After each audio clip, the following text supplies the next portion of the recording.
Hey everyone, we are starting this episode out with a unique comment question video thing. So I guess go ahead and take it away. Hi guys. Oh Jesus! What's up? How's it going? Pretty good. How about yourself? Great. We thought we'd have a video, but apparently you're in person. I am. I'm here in Wow. Janesville. Awesome. I'm from here. Cool. Cool. Do you want to sit in with us and talk about some stuff? I would love to. Awesome. So you can have my chair, Okay. and I will sit in this. So you're going to Peru, I am. I'm going next week. and that's in Africa, right? No. Big Ben. You're gonna visit Big Ben in Peru. Oh. I'm not. Why not? No, because I'm pretty sure it's not there. Oh. So you're going to the Eiffel Tower then? No. No. Why? No. I'm pretty positive that's in Paris. Running of the Bulls. No. No, I don't even know where that is, but I'm pretty positive that's not in Peru. Oh. Dude, it's the Leaning Tower of Peru. Oh yeah. No. They have the tower that's like, The Leaning Tower. yeah. There's a pyramid. Somewhere. I think it's in Machu Picchu. Where is Machu Picchu? That's in Peru. Is it in Peru? Yeah. Oh, so there's something to see in Peru. Yeah. Yeah. Yeah, there is. Okay. There's a lot of things to see in Peru. Oh, nice. Yeah. Like Yeah. the Amazon River Hey. That'd be that I cool. get to canoe down. Very excited. That sounds very scary, actually. No, No. thank you. I will stay here in Janesville where there are no alligators or crocodiles or Piranhas. piranhas. Yeah. I've seen that video where they And- eat. Well, I'm hoping that my canoe doesn't sink. Yeah, so don't fall over. hopefully I won't. Okay, we've whiffed it, so we'll let you talk about what you're doing in Peru. Yeah. So I'm going to Peru next week. Friday I leave. It's a full day travel, and I am going to Iquitos, Peru. I will be meeting somebody there who's going to be driving me an hour away from the airport. I will be taking a canoe ride down the Amazon, and then I will be hiking through the Amazon forest to meet with a shaman. I'm going to be going to a very wonderful retreat where they offer ayahuasca ceremonies. Very cool. Very Yeah. cool. So you're gonna meet with the pygmies? What was that? The pygmies? I don't know. Oh, isn't that what? Aren't the pygmies in Peru? I'm not sure. Maybe I don't know much about the culture yet. I don't. I will be learning about it a lot. I've never been to Peru before. See, that'll be fun. Mhm. That'll be the best part. Yeah, exactly. So I'm going to be doing 5 ayahuasca ceremonies, and then afterwards I move to Acapulco, Mexico. Are you gonna be like actually doing like yourself 5 times? Mm-hmm. Yeah, within a week. Yeah. Hardcore. Wow. Yeah. Wow, I'm impressed. Well, thanks. Jesus. A lot of introspection going to be going on. Yeah, I can imagine. You're gonna know more about yourself than anyone else. That's the plan, I hope. Right then. So ayahuasca is it's an indigenous medicine, and I truly and honestly do believe that it is medicine. I did an ayahuasca ceremony last year. It's the grandmother of psychedelics, they call her.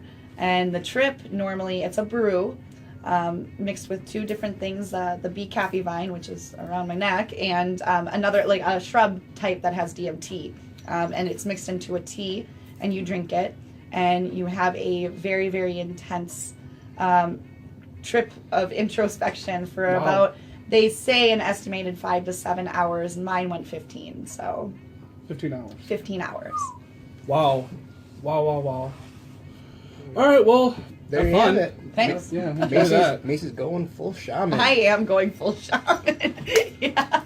Have fun at the Grand Canyon. And stay tuned for next week's episode where we interview this girl right here on this episode. Boo. Bye. Bye.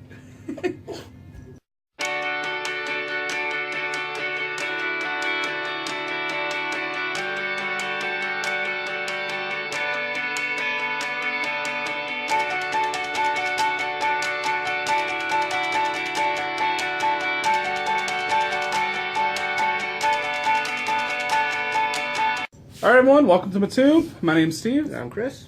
and this is the second parter. You've been waiting all week long. Couldn't eat, you couldn't sleep. All you could think is, what about the missus? What about the missus? Maybe that's just me. Yeah, we're not going to do them. We're not going to talk about. We're going to talk about llamas. The first thing we should talk about is the convention. There were a couple issues there that were kind of bad for us. And I'm talking about you moron. If I find you, I will probably just not talk to you. Steve is an expert snubber. Mm-hmm. You will feel so snubbed. Yep. What I'm referring to is James Weeks. good old James stripping at the convention. Why would you do that? Why? What possessed you to do that? It's not funny. Everyone knows his name now. That's true. Yeah, maybe that's what it was. But in such a crazy election season, that would happen at our convention, wouldn't it? Yeah, I know there's a lot of people like cheering it on, saying, "Oh, we don't want to be like those stuffy conventions." But man, if you want to hand someone a double-barrel shotgun and a pocket full of shells for blasting the LP all election season, you could have done a better job. Honestly, I can't take it. I can't. You know, you're sitting at home, you're watching it, and you're like, if I was there, I would have ran up on stage, and I would have Goldberg speared him right then and there. He'd have gotten his shirt off. And I can see you're still working through it. A little bit. But I mean, yeah, you can do that. I have a harder time doing it because, you know, the hat. But notice, I'm not wearing a hat in G-string combo. Thank you. You're welcome, sir. So the other thing that happened was Austin Peters' concession speech to Gary Johnson, you know, and in that speech he basically said, "Sir, you have my gun," and he literally gave him a gun, and it was Classic flintlock pistol. it was a replica of George Washington's gun, right? Yeah. And Gary Johnson was like, "Cool, trash." He threw it in the trash. Literally threw it in the trash. That was a bad first move after convention, Gary. What kills me about it is he'd been a class act all during the mudslinging up to convention, and that's when he lost his temper. Yep. And he said, well, that was out of character. I should have done it in hiding. Like, so that's still in your character to throw it away, though. That's kind of crappy. That made me, you know, I'm not a fan of Johnson, never was. But that made me not like him even more. Like, I voted for him, but in protest. And as promised, we're going to talk about the downside of the party growth. Yep. Those people that maybe don't quite get it yet is where I want to start with. The people, whether conservative or liberal, who think they're going to reshape the party in their own image. Not going to happen. Nope. As we've mentioned, the Koch brothers tried that, and they failed. You, with your no money, you're going to fail too. Somehow I think we're going to withstand the storm of dank memes and pretty much soldier on the way we were before. Mm-hmm. Now, as far as I'd say, what I'd call the worst instigators, well, you got your people calling themselves Trump libertarians. How does that even happen? That's not a thing.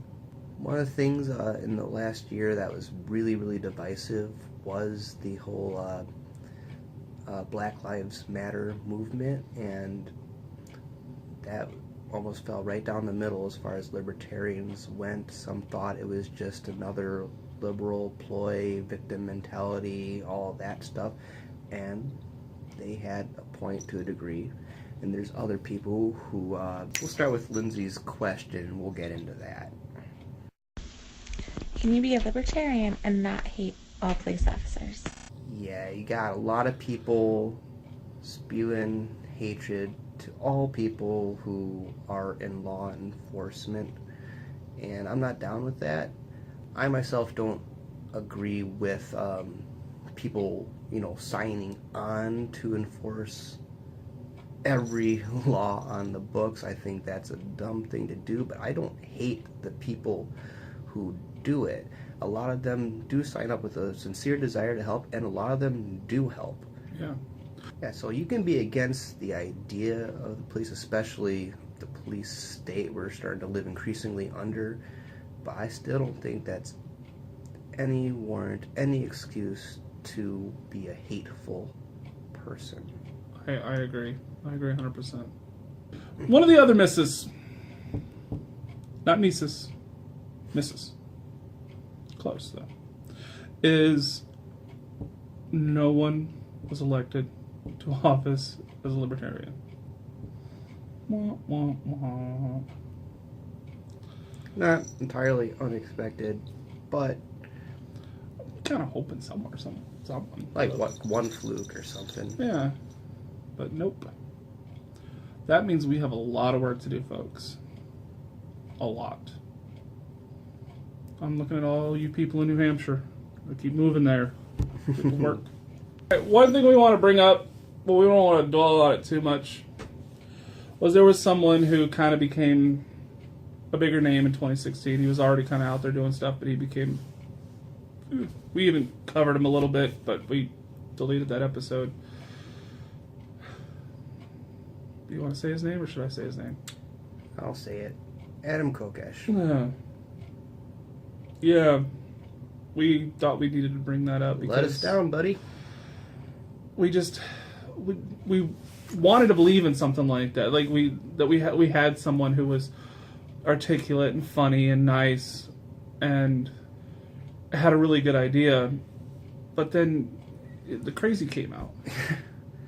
Yeah, it doesn't do a whole lot of good to preach freedom and then not allow a whole hell of a lot for the people closest to you.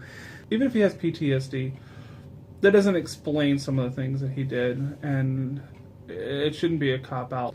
So I think that, that kind of pushes him out of the picture for the next few years. Like, we got other people in the Libertarian Party that have the same ideas that can do just as well. And that's something we need to dwell on and not... That's why we're not going to mention other things he did. If you want to look it up, you can look it up. And this is probably the most we're actually going to talk about it. I have another video coming straight to you from the maternity ward.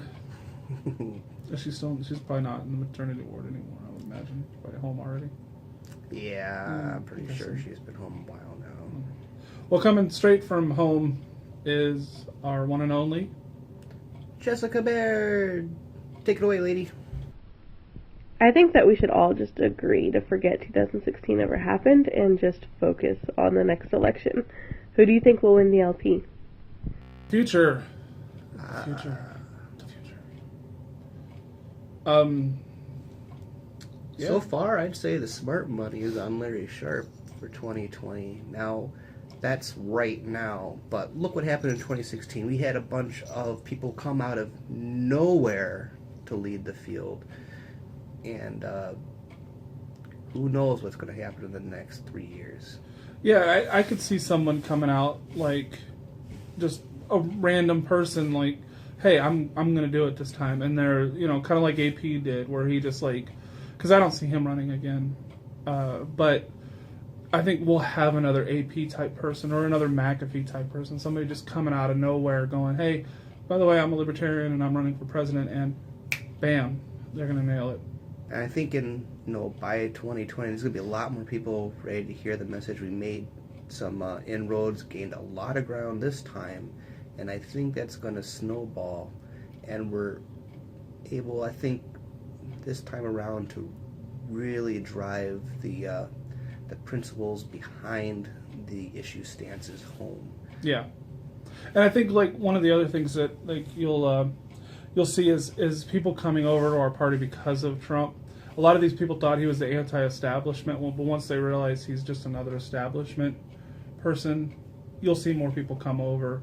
And I'm hoping we can get some actual senators and some actual congressmen to come over and maybe help out. But I'm not holding my breath on something like that, so we'll see. And you know, if any one of you out there that, you know, I talk to fairly often wants to run for president, I got your back. Yes, we do. And we'll have you right here on MaTube to have an interview.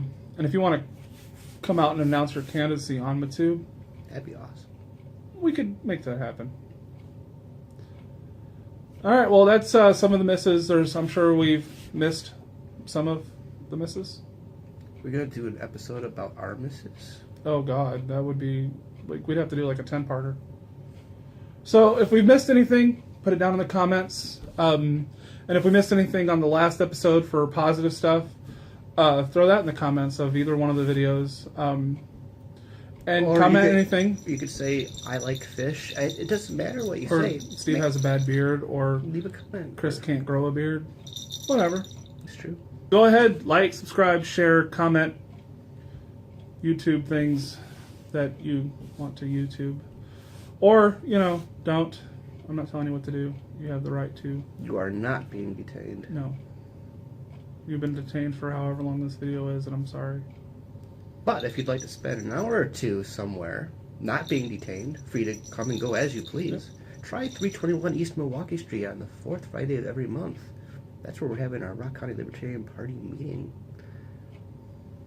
You get to see us in person. Yeah. We are way better looking.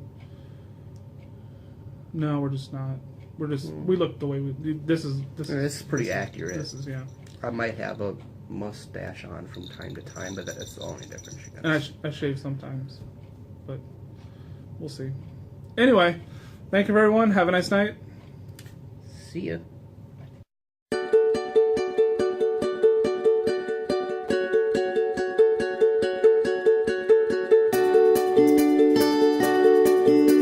Oh, we almost forgot. One last question. This one also comes from Lindsay Schmidt. Take it away. What is the libertarian position on mini goats? Oh yeah, definitely. The Libertarian Party is all about mini goats. The right of the people to keep and bear goats will not be infringed. Never. Ever. And we just wanted to let you know that if you go to johncritters.com, he sells mini goats in Edgerton, Kansas, and you can find them and buy them online. Also, make sure that you have plenty of grass for them to eat, and they need hay and brush and vines they'll also eat. And you have to make sure that you have an iodized brick of salt for them to lick. Otherwise, they could be not good. So, if you do that, you'll be fine to have your mini goat. Oh, and tacos. Tacos. They eat lots of tacos. Yes. Love tacos.